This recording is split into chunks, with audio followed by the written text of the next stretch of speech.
Viewers, இன்னைக்கான வீடியோவில் என்ன நடக்குதுன்னு பார்க்கறதுக்கு முன்னாடி என்னோட சேனலை ஃபஸ்ட் டைம் பார்க்குறீங்கன்னா லைக் அண்ட் ஷேர் பண்ணுங்கள், மறக்காமல் கொஞ்சம் சப்போர்ட் பண்ணுங்கள். வாங்க வீடியோக்குள்ளே போகலாம். வீடியோ பார்த்தீங்கன்னா ரொம்பவே விறுவிறுப்பாக போயிட்டுருக்குன்னே சொல்லலாம். நம்ம ஐலி பார்த்தீங்கன்னா நம்ம சிவாவை வந்து அந்த கிஃப்ட் பாக்ஸை எடுத்து போட சொல்லுவாங்க. ஆனால் வந்து சிவா வந்து நம்ம ஐலி பேச்சை கேட்காம என்ன பண்ணுவாங்கன்னா, இல்லை நான் அதை ஓப்பன் பண்ணியே ஆவேன் அப்படின்னு சொல்லுவாங்க.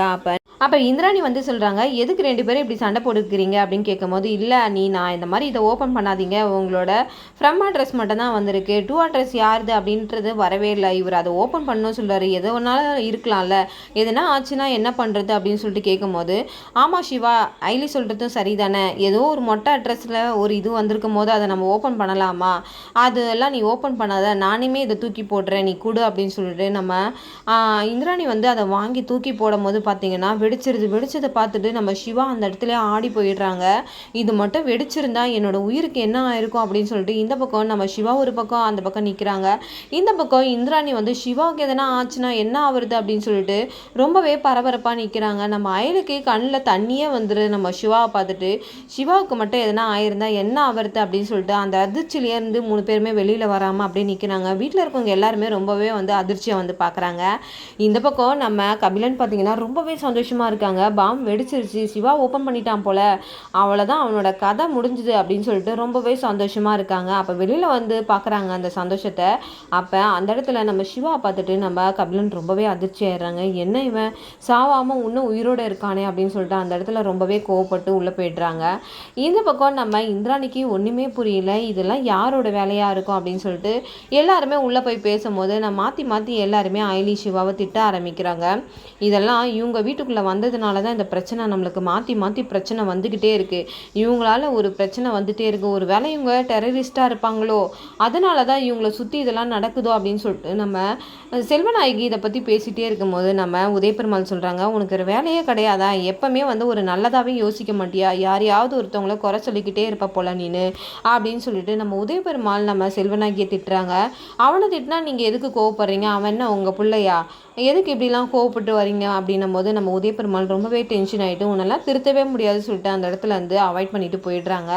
இந்த பக்கம் இந்திராணி வந்து எதுக்கு அவங்க மேலே நீங்கள் குறை சொல்லிக்கிட்டே இருக்கீங்க, எது நடந்தாலும் அவங்க தான் அப்படின்றத நீங்கள் சொல்லிக்கிட்டே இருக்கீங்களே, இதெல்லாம் தப்பு இல்லையா, இதெல்லாம் அந்த மினிஸ்டரோட வேலையாக தான் இருக்கும், நான் அந்த மினிஸ்டர் சும்மா விட மாட்டேன் அப்படின்னு சொல்லிட்டு பேசிகிட்டு இருக்காங்க. இந்த பக்கம் நம்ம ஐலியும் சிவாவும் ரூமுக்குள்ளே போய் யோசிக்கிறாங்க.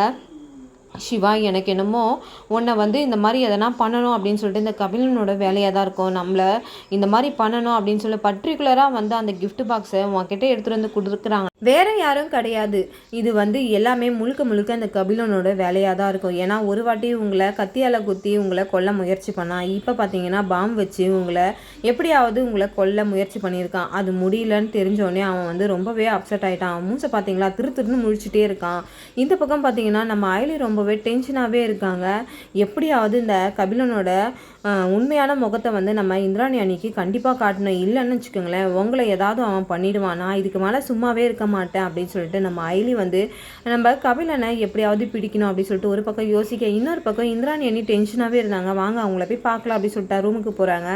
ரூமுக்கு போனால் இந்திராணி ரொம்பவே டென்ஷனாக இருக்காங்க. இதெல்லாம் வந்து இந்த மினிஸ்டரோட வேலையாக தான் இருக்கும் அப்படின்னு சொல்லும் போது அப்போ நம்ம ஐலி சொல்கிறாங்க, அண்ணி நீங்கள் இதுக்கு மேலே அந்த பென்ட்ரைவை உங்கள் கையில் வச்சுக்காதீங்க, அதை சீக்கிரத்தில் நீங்கள் எவ்வளோ வெளியிடுறீங்களோ அவ்வளோத்துக்கு அவ்வளோ உங்களுக்கு நல்லது, அப்படி இல்லைன்னா நம்மளுக்கு ஆபத்து வந்துக்கிட்டே தான் இருக்கும், நம்ம ஃபேமிலிக்கு தொடர்ந்து ஆபத்து வந்துகிட்டே இருக்குது, அதனால அந்த பென்ட்ரைவில் இருக்கிற விஷயத்த நீங்கள் வெளியில் கொண்டு வந்துருங்க அண்ணி, இதுதான் நம்மளுக்கு சரியான நேரம் அப்படின்னு சொல்லும் போது, ஆமாம் ஐலி, நானுமே வந்து சித்தியோட பேச்சை கேட்டுட்டு தப்பு பண்ணிட்டேன், இன்னைக்கு யோசிக்கிறேன் அதை அப்படின்னு சொல்லிட்டு நம்ம இன்றைக்கே நான் போயிட்டு அந்த பென்ட்ரைவில் இருக்க விஷயத்த நான் வெளியிட்டுறேன் அப்படின்னு சொல்லிட்டு ஐலிக்கிட்டே சொல்லிவிட்டு இந்திராணி போயிட்டு அந்த பென்ட்ரைவ் எடுக்கிறதுக்கு பீரோவை ஓப்பன் பண்ணுறாங்க. அந்த பீரோவில் பார்த்தீங்கன்னா அந்த பாக்ஸில் அந்த பென்ட்ரைவ் இல்லை.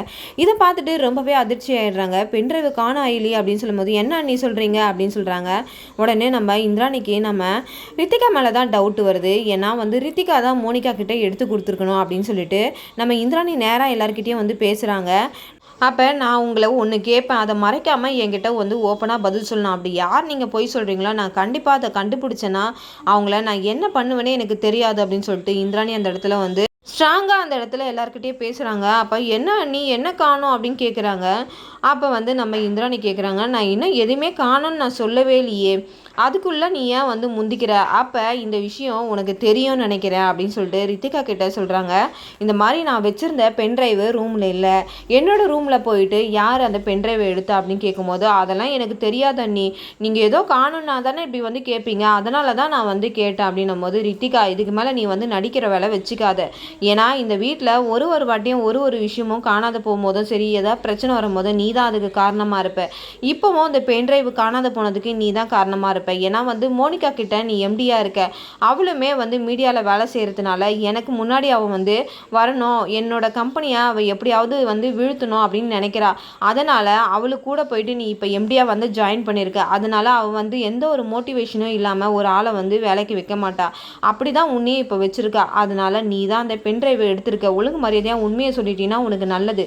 அப்படி இல்லைன்னா என்னோட வேற முகத்தை நீ பார்க்க வேண்டியது வரும். அதை நீ இன்ன வரைக்கும் பார்த்தது கிடையாதுல்ல, அப்போ நீ தாங்க மாட்ட. தயவு செய்து அந்த பென்ட்ரைவோட வேல்யூ உனக்கு தெரியல, அதை நீ ஒழுங்காக என்கிட்ட கொடுத்துட்டீங்கன்னா உனக்கு நல்லது அப்படின்னு சொல்லி இந்திராணி சொல்லிகிட்டே இருக்கும்போது நம்ம செல்வநாய்க்கு ஒன்றுமே புரியல. தானாக போயிட்டு இவள் வந்து அவளோட வலையில் விழுந்துட்டாலே, இவள் வாயை வச்சுக்கிட்டு சும்மாவே இருக்க மாட்டா அப்படின்னு சொல்லிட்டு நம்ம செல்வநாய்க்கு மனசில் ஒரு பக்கம் நினச்சிட்டு இருக்காங்க.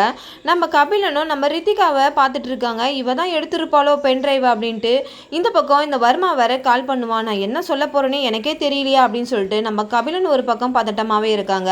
ஆனால் பார்த்தீங்கன்னா நம்ம உதயபெருமாள் அந்த பென்ட்ரைவை எடுத்துகிட்டு போயிட்டு நம்ம மினிஸ்டர்கிட்ட கொடுத்துட்டாங்கன்னே சொல்லலாம். இந்த பக்கம் மினிஸ்டர் கிட்ட போய் சொல்கிறாங்க, நான் தான் உனக்கு பென்ட்ரைவ் தரேன்னு சொன்னேன், அதுக்கு மீறி எப்படி என் வீட்டில் நீ பாம் வைக்கலாம், ஏதாவது ஒன்று ஆயிருந்தால் நான் என்ன பண்ணியிருப்பேன் என் குடும்பத்து ஆளுங்களுக்கு அப்படின்னு சொல்லும்போது, அதுதான் ஒன்றும் ஆகலைல்ல, அதனால தான் நாங்கள் பென்ட்ரைவ் எடுத்துகிட்டு வரணும் அப்படின்னு சொல்லிட்டு தான் உன்னை நான் மிரட்டினேன் அப்படின்னு சொல்கிறாங்க இந்த பக்கம்.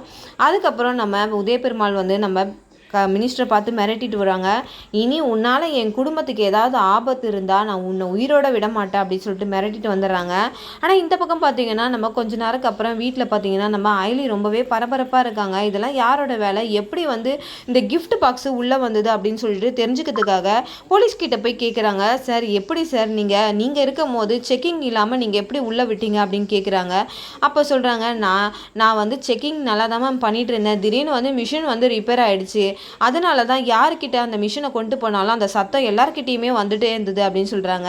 உடனே வந்து அந்த போலீஸ் அதிகாரியும் பார்த்தீங்கன்னா ரொம்பவே யோசிக்க ஆரம்பிக்கிறாங்க. அப்போ நம்ம ஐலிக்கிட்ட சொல்கிறாங்க, இந்த கிஃப்ட் பாக்ஸை ஒரு ஆள் கொண்டுட்டு வந்தான், ஆனால் வந்து உள்ளே இருக்கிற ஒருத்தர் தான் வந்து எனக்கு தான் வந்திருக்கு அப்படின்னு சொல்லிட்டு நான் எவ்வளோ விடமாட்டேன் தான் மேம் சொன்னேன், ஆனால் அவர் தான் வந்து நீங்கள் விடுங்க, எங்களுக்கு தான் எங்கள் வீட்டுக்கு தான் வந்திருக்கு விடுங்க அப்படின்னு சொல்லிட்டு உள்ளே வந்து ரொம்பவே வந்து கம்பல் பண்ணி அவரை கூட்டிகிட்டு போனார் அப்படின்னு சொல்லும்போது, யார் அப்படின்னு கேட்கும்போது அப்போ கபிலனை தான் கை காட்டுறாங்க. கபிலனை கை காட்டணுன்னு கபிலனுக்கு ஒன்றுமே புரியலை.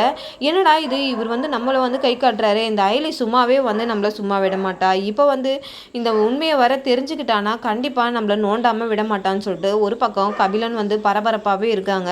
இந்த பக்கமும் சிவாவுக்குமே ஒரு டவுட் இருக்குது, இவன் தான் இந்த வேலையை பார்த்துருக்கான்ட்டு. அப்போ ஐலி சொல்கிறாங்க சிவா கிட்ட, இந்த மாதிரி வந்து நம்ம இந்த விஷயத்த இந்திராணி நீ காதில் வந்து நம்ம போட்டு வச்சே ஆகணும், அப்படி இல்லைன்னா இவனோட ஆட்டம் ரொம்பவே மோசமாக போயிட்டே இருக்கும் சிவா அப்படின்னு சொல்லிட்டு சொல்கிறாங்க. ஆமாம் அதுவும் கரெக்டு தான் அப்படின்னு சொல்லிட்டு அப்போ இந்திராணி கிட்ட போய் சொல்கிறாங்க, எனக்கு என்னமோ இந்த பாம் வச்ச விஷயத்தில் கபிலன் சம்மந்தப்பட்டிருப்பானோ தோணுதண்ணி அப்படின்னு சொல்லிட்டு ஐலி சொல்கிறாங்க. என்ன ஐலி சொல்கிற, ஏன் அப்படி யோசிக்கிற அப்படின்னு. இல்லை, சிவாவை லாஸ்ட் டைம் வந்து கத்தியால் குத்துனதும் அவன் தான், அதுவும் இல்லாமல் அந்த டாக்குமெண்ட் விஷயத்துலேயும் வந்து ஃபோர்ஜரி பண்ணதும் அவன் தான்.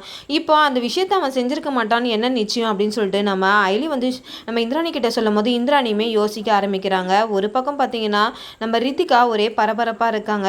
இந்திராணி வந்து அந்த டைம் கொடுத்துருப்பாங்க, ஈவினிங்குள்ளே எனக்கு அந்த பென்ட்ரைவ் வரலன்னா நான் என்ன பண்ணுவேனே தெரியாது அப்படின்னு சொல்லிட்டு. அதனால ரித்திகா ஒரு பக்கம் பரபரப்பாகவே இருப்பாங்க. இதோட பார்த்தீங்கன்னா இந்த வீடியோ முடியுது. நாளைக்கான வீடியோவில் என்ன நடக்குதுன்னு பார்க்கறதுக்கு முன்னாடி என்னோட வீடியோ உங்களுக்கு பிடிச்சிருந்தா மறக்காமல் உங்களோட கமெண்ட்களை என்னோட கமெண்ட் பாக்ஸில் தெரிவிங்க. அப்படியே வீடியோ பார்த்துட்டு இருக்கவங்க எல்லாருமே என்னோட சேனலை சப்போர்ட் பண்ணுங்கள். தேங்க்யூ.